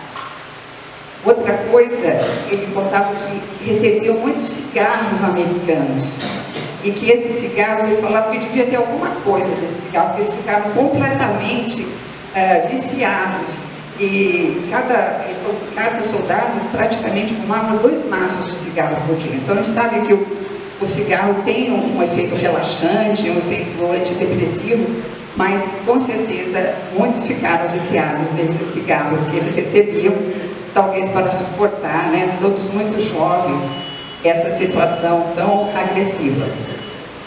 Também contavam que eles doavam muita comida e restos de café, a gota do café que sobrava, davam para as famílias dos italianos que viviam ali por perto. E o papai, ele era filho de italianos e ele falava italiano em casa. Claro, falava italiano um dialeto lá da terra da minha avó, né? Mas aí ele aprendeu a falar um italiano mais clássico, assim. Isso ajudou muito, porque ele foi, dentro dos trabalhos que ele fazia, ele, pelo fato de falar italiano, ele serviu de intérprete para muitas ocasiões. E também ele tinha várias funções, ele exerceu, tanto o trabalho de artilharia, como obuses, funções administrativas na intendência, e ele sempre comentava que para garantir o homem no fronte, precisavam de 21 pessoas na retaguarda. Então, muito trabalho ele tinha que ter na retaguarda. E ele conseguiu ir muito bem nesse trabalho de logística e ele foi selecionado por um major brasileiro que trabalhava no setor de inteligência para ele ser submetido a algumas perguntas, a uma entrevista meio sigilosa para que ele fosse introduzido como se fosse um italiano do lado dos italianos e fazendo contato com os chamados partigiani, que são aqueles italianos que eram da resistência contra os alemães. E pelo tipo físico dele, ele tinha muita facilidade de fazer amigos, de conversar na língua italiana, inclusive com um dialeto italiano, parecia um italianinho do sul da Itália, né? O tipo físico dele. E ele foi posto em contato com esses partigiani. E isso aí, quem contou para mim foi meu irmão. Ele não contou isso para a gente, meu irmão que contou essa história para nós. E ele falava que ele fez um trabalho como se fosse um trabalho de formiguinha, levando informações, quantos tanques tinha, onde estava localizada a determinado número de tropa, de tanques, né? E isso dava, apesar de ser um trabalho de formiguinha, era importante para dar suporte à tropa que depois ia atacar. Depois que meu irmão me contou isso, é que eu entendi que, às vezes, quando eu vinha conversar aqui, principalmente com o seu Justino, que foi um dos que faleceu mais recentemente, né? Aí ele falava, você é filho de quem? Eu falava, é do De Angelo. Ele falou, do italiano. falava, porque os colegas sabiam que ele tinha essa função, ele era chamado de italiano, mas ninguém comentava o que ele fazia. Então era uma coisa assim, meio de uma coisa sigilosa, né? Mas que os colegas sabiam que ele era conhecido pelos amigos como o italiano. E dentre esse contato com os italianos, ele inclusive fez alguns amigos lá. E, inclusive tinha uma família, que era um casal que era dono de um cinema lá, e um outro moço que era pianista. E esse moço pianista se chamava Liliano. E ele ficou muito amigo desse moço. Esse moço escreveu para ele muito tempo depois da guerra. Eles trocavam correspondência. Meu pai gostava muito de escrever. E cartão de Natal, cartão de Páscoa. E esse Liliano era amigo dele. Em homenagem a esse amigo, eu me chamo Liliana. Veja que Liliana não é um nome tão comum, né? Agora, Liliano eu nunca vi, certo? É a primeira vez. Mas foi uma homenagem que ele fez a esse colega.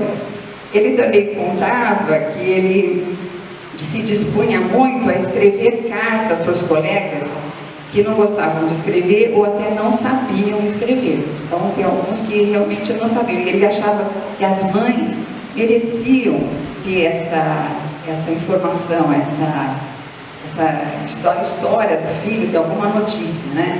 Então, ele frequentemente escrevia carta para os colegas que não podiam ou não gostavam de escrever.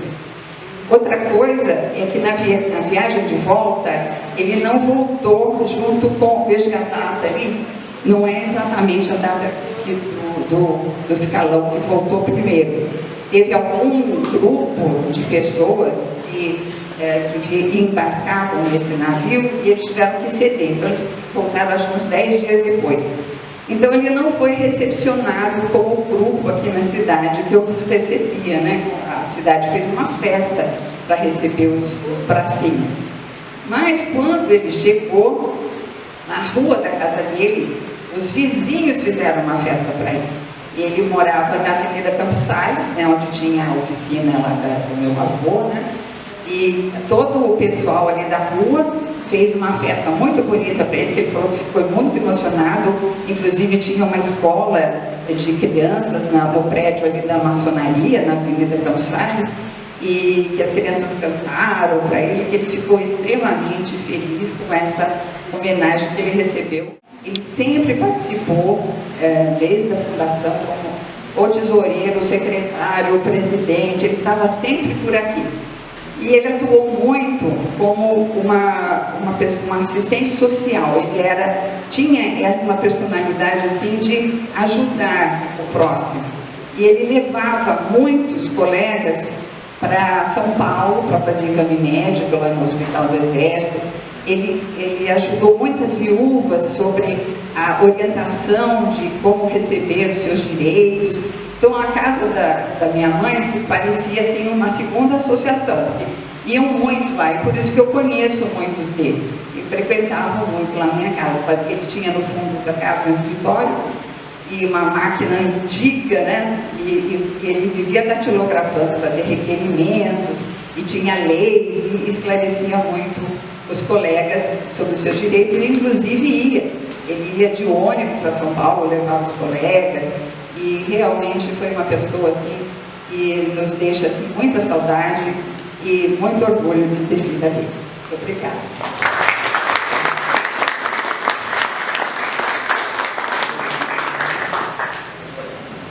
Essa consciência e respeito, senhor família de Ângelo e a todos os compatriotas. Nós somos abençoados, né, com esses depoimentos, né? Realmente emocionante. Muito obrigado para todos os familiares por essa honra, né? Para muitos não é fácil, né? Fica muito emocionado, né? Mas a gente agradece muito. Matheus, né? Aprendeu bastante, Matheus? E agora sabia que tem Instagram, a FEB é chique, cara. Sim, Instagram, @FEB Campinas. Quem quiser seguir aí, ó, @FEB Campinas.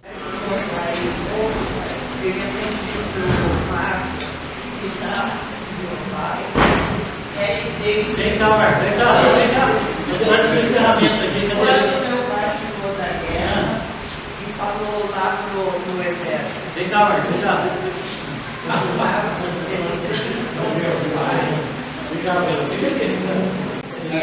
É uma história interessante quando o doutor voltou, né? Porque não voltei de navio, voltei de DC-3, avião americano. Isso foi o que eu recebi de servir na guerra, voltar de DC-3, aquilo balançava aqui dentro, não sei o quê.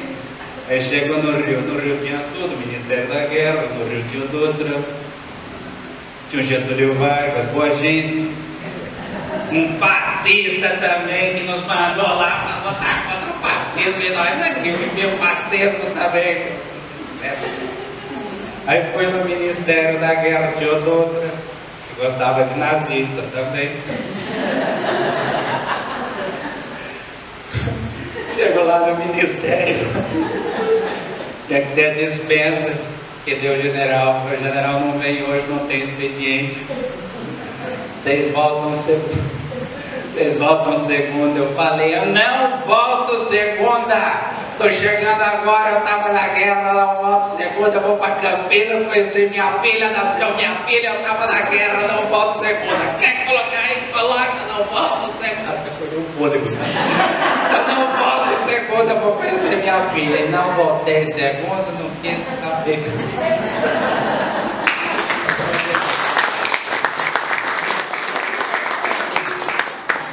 Já temos um artista aí, né, César? Já temos um artista aí. Pessoal, agora, primeiro nossos agradecimentos, né, pela presença dos senhores. E depois nós vamos passar agora para as palavras finais, né? A gente chega, que eu já falei bastante. Então nós temos... Né? Sim, exatamente. O senhor José Francisco Piazon, ele vai, é o tesoureiro aqui da nossa Associação Expedicionária, né? Ele tem umas palavras, ele tem até uma sugestão vídeo, né, para passar. Não vai ter? Não? Então o senhor José Francisco Piazon vai fazer o uso da palavra, né? Junto com a família Piazon aí, né, nossos agradecimentos. E posteriormente, que eu não volto mais, ninguém aguenta eu falar. E aí o nosso presidente faz o encerramento aí. Então, muito obrigado pela presença de todos e vamos ouvir o nosso querido aí, tesoureiro, que não é fácil administrar essa fortuna que entra aqui não, né? Um abraço. Obrigado, gente. Eu tinha falado para a Liliana que se sobrasse um tempinho, eu também tinha preparado um texto, como alguns faltaram, então eu vou falar um pouquinho também. Achei bem interessante aqui o que eu tenho para mostrar para vocês. Bom, queria agradecer também a todos que fizeram depoimento, né, hoje. Especialmente a tia Leda, que estive na casa dela no final do ano, fazendo uma visita de Natal, depois retornei segunda-feira passada e consegui convencê-la também a vir. Muito obrigado a isso. Então, eu vou falar um depoimento que meu pai fez em cadeira de rádio aqui de Campinas, em 1975, 40 anos após a guerra. Esses documentos estavam comigo, estavam na minha casa, e daí eu peguei trechos, porque senão ficaria muito comprido. Seguem trechos de depoimento do meu pai, dado para a cadeia de emissoras de rádio de Campinas, Educadora Brasil e Cultura, em comemoração aos 30 anos do Dia da Vitória, 8 de maio de 1975. Naquele ano de comemorações excepcionais haviam sido programadas com desfile em São Paulo, com a presença do general Ernesto Geisel, presidente na época, celebração no Rio de Janeiro, junto ao monumento onde estão os restos mortais dos brasileiros que morreram na Itália, com a presença do general Mark Clark, do 5º Exército Americano, e relançamento da pedra fundamental do monumento aos pracinhas de Campinas mortos em combate. Seguem alguns trechos desse depoimento. Dia da Vitória, ou seja, o dia em que se assinou o armistício, pondo fim aos quase 6 anos de pesadas lutas da Segunda Grande Guerra. Acreditamos ser realmente muito oportuno o vulto e valor dado à efeméride. Em primeiro lugar, porque nos parece estar um mundo esquecido, talvez numa tentativa subconsciente de afastar terrível pesadelo, ou ignorar coisas horrorosas que aconteceram ainda neste século super civilizado. quando a violência e o fanatismo brotaram e se espalharam por grande parte da terra, levando um contingente apreciável da humanidade a uma guerra cruel, populações civis inermes ao sofrimento, à morte e à fome, e milhões de pessoas aos campos de concentração e às câmaras de gás. São fatos que precisam e devem ser lembrados e recontados, especialmente agora, mais do que nunca nesses 30 anos, com o ressurgimento do nazifascismo e o reaparecimento da cruz suástica, com o perigo que tais ditaduras representam, não somente para seus inimigos, mas os próprios homens e instituições que as utilizam. Não podemos, pois, nos esquecer que o passado representa uma lição, mas também uma responsabilidade. É preciso salientar que a ida da FEB à Itália, desde seu preparo, foi intensa e penosa. A travessia pelo Atlântico, quando submarinos do eixo ainda infestavam os mares, quando aviões alemães sediados das bases da França significavam ainda real perigo, a adaptação a um país estranho, ao frio e aos foxholes, onde soldados passaram meses enterrados, representaram dura prova e sofrimento quase intoleráveis. Que os combates em terrenos sempre desvantajosos, debaixo do fogo das modernas armas alemãs, foram realmente duros, e os 239 dias de ação contínua angustiantes. Que tivemos que marcar derrotas, região de Barca Carpanhana, e os ataques malogrados referidos ao Monte Castelo. Tivemos expressivas e valorosas vitórias: Camaiore, Monte Prano, Barca, Galicano, Castelo, Castelnovo, Montese, Zoca, Colégio, Fornovo. E que principalmente teve 13 oficiais, 430 praças e 8 oficiais da FAB mortos.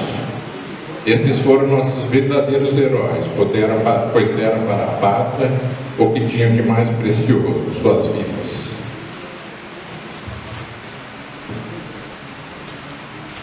Sejam agora nossas palavras para Campinas e sua gente. Seus filhos convocados em grande número para o 6º RI, essa unidade de elite da FEB, composta do seu primeiro escalão e que mais tempo permaneceu em ação e que mais vitórias alcançou. Esses seus filhos tiveram a oportunidade de mostrar seu valor e não desmereceram os feitos heróicos e a fibra de seus antepassados. Nossa cidade foi a que proporcionalmente mais filhos enviou à luta e que também proporcionalmente a que maior tributo pagou em vidas em todo o estado de São Paulo. Após essa justa homenagem, seja-nos permitido lembrar que no lema da Associação dos Ex-Combatentes do Brasil está inscrito: a melhor homenagem aos ex-combatentes mortos é prestar assistência aos ex-combatentes vivos. Infelizmente, isso não tem sido compreendido por boa parte do povo do Brasil. Na verdade, dos cerca de 330 febianos de Campinas, só 175 ainda vivem. Metade já tinham falecido praticamente com 50 anos de idade. Sendo que muitos morreram na miséria e no desamparo, muitos doentes, desajustados e neuróticos de guerra. Ainda aguarda o reconhecimento pela sua bravura, desesperadamente lutando agora por amparo e benefício. Para encerrar, só nos resta pedir a Deus, possa a lição do passado servir ao homem para que ele aprenda a dirigir sua energia para o bem, ao invés de para o mal, para dignificar a vida, ao invés de destruí-la. Só assim os nossos heróis, os heróis de tantas nações, não terão morrido em vão. Através dessas palavras de meu pai, em 1975, fica clara a nossa responsabilidade ao entrarmos nesse prédio ou prestarmos serviços voluntários para a Associação dos Expedicionários Campineiros. E o respeito, humildade e educação que devemos sempre manter entre nós. Não agindo desta forma, estaremos desrespeitando nossos próprios pais, avós e todos os pracinhos que tanto sofreram antes, durante e no pós-guerra, ao invés de homenageados. A explicante precisa do apoio do maior número possível de familiares e simpatizantes da causa da FEB, para que, assim como ocorria nos tempos de convívio entre os ex-combatentes, as decisões sejam sempre tomadas através do diálogo constante, espírito de amizade e companheirismo que a gente tem buscado aqui na associação já há 12 anos, desde que familiares procuram se unir para ajudar a resgatar o prédio, está uma situação muito precária. Temos conseguido muita gente com união, com amizade, muita coisa a gente tem conseguido com união, com amizade, para manter viva essa história e a memória da FEB. Agradeço realmente a todos.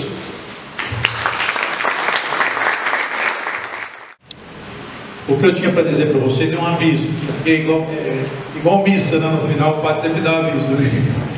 Nossa associação, nossa lojinha é o que felizmente sustenta a sobrevivência financeira da nossa associação, é a nossa lojinha.